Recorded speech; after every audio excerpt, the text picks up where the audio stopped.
Hello, hello, welcome back to Let's Play Final Fantasy Crystal Chronicles. On this adventure, we're going to find some events, and we're going to go to Goblin Wall. The first one right here, you're going to see it's going to be talking about the Black Knight. It's going to be the final time you'll ever see him, although all three times has been very important. This one, the last time, will actually kind of explain part of the storyline as well. So, here's this cutscene.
Alrighty then, well, that was a completely damn shame for the Black Knight, as his bitter end did end himself off of his child actually killing him.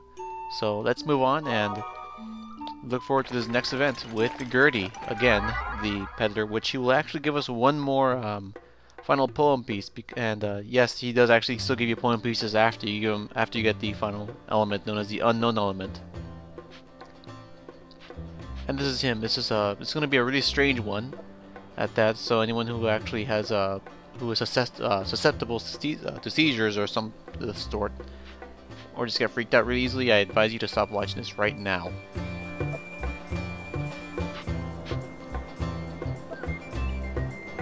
Well, we're gonna answer. He tried to save the world, but I'm gonna say instead I'll say I have no idea, because I like to think the opposite sometimes.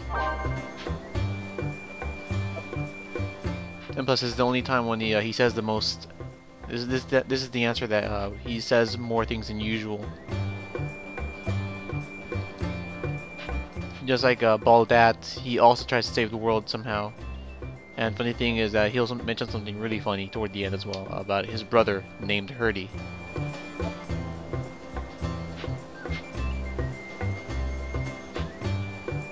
Right back there is a Selkie caravan. I don't think we ever met them before. I'm not really exactly too sure, but I think we might someday meet these guys. They do argue a lot, so here, what's going on?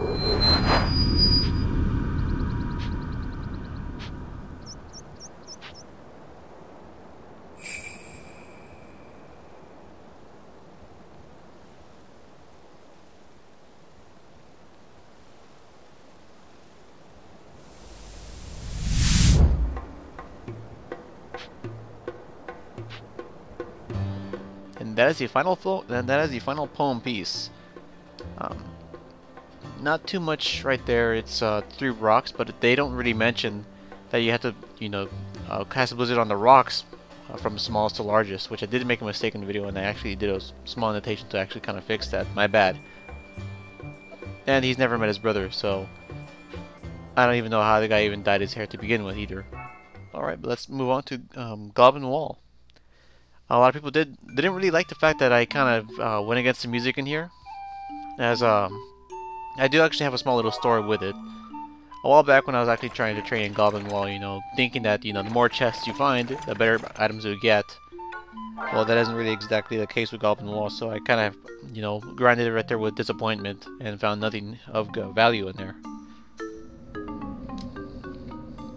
So here we are. This is why I kind of got annoyed by the music, because you also have to backtrack here, and I've always thought this music would be the definition of backtracking. And here is my new point score system. It's called Inflict Damage.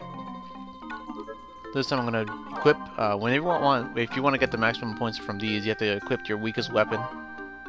And I still haven't improved my my plate armors, and so I really do apologize if somebody actually wanted to see that.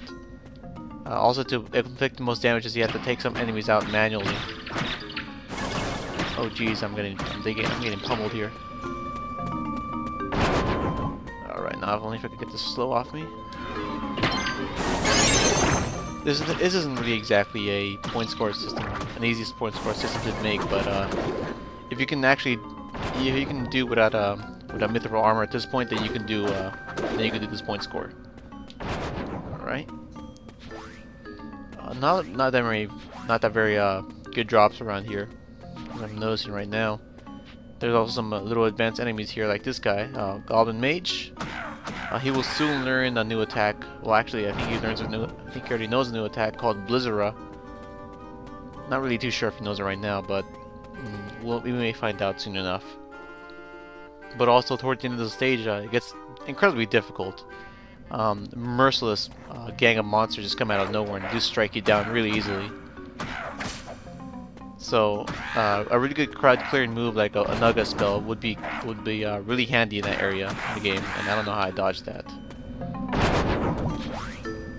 I'll take that Phoenix down with me, just in case if something really bad happens.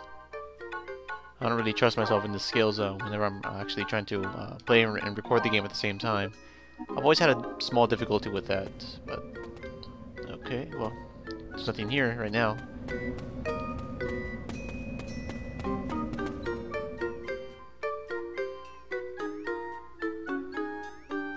Okay, now we're back at the first area of Goblin Wall. What I'm going to need to look around here is I have to be on the lookout for some new enemies called Cerberus. You guys remember these guys from over at Ribbon Raw.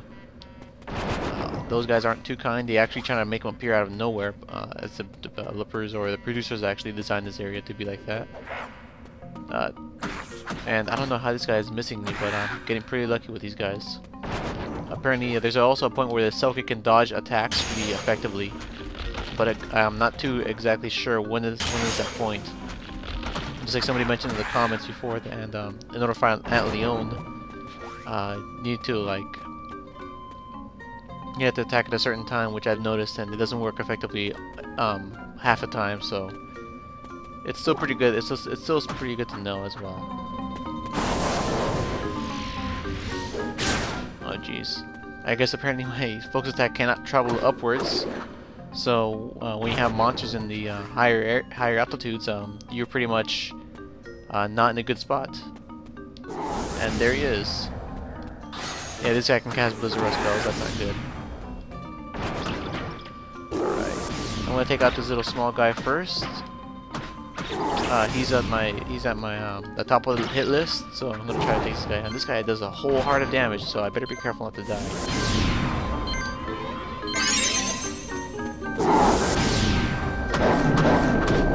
Alright. Like again, you can freeze this guy if you want to, but personally, I have to inflict damage, so I need to try to inflict the most damage. And what inflict damage means is you have to pretty much like every single hit you make will give you like +1 point in your point score system. So that's what it means. And no, you can also drop Cerberus Fangs here too, but it's pretty rare. Now there's this guy. He shouldn't cause too much trouble. Although these guys have a huge flinch resistance to my attacks. Goblin Chieftains aren't exactly too tough to fight around nowadays. Okay, now I have 2 Blizzaras. I think that should be enough to start casting really defensive magic in this area. I can't really tell. I'm almost blind here because I'm using a different recording style. I'm actually playing through this through my laptop. So I know there's no ROM or emulated game for this one because people were actually asking me then. I got kind of annoyed by that. There is Dolphin software out there, you can actually download it, but I have no idea, I have no information, so don't ask me about it. These bats are really annoying.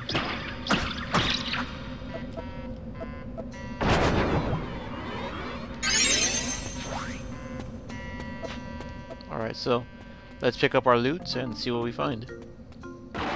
About half the chest in here. I think only one enemy holds a no, actually, I think all chests in here hold the artifacts. I believe there are no enemies that actually hold them. There's some down here. So, I mean, once I finish picking these up, I'll just cut back to the top. Yeah, Earth Pendant, that should come in handy when I fight some enemies in the last area. Iron, and we should manage to pick this one up afterwards. So it's gonna be a small trip per se. Alright, I'm gonna cut back up, so I'll see you guys there.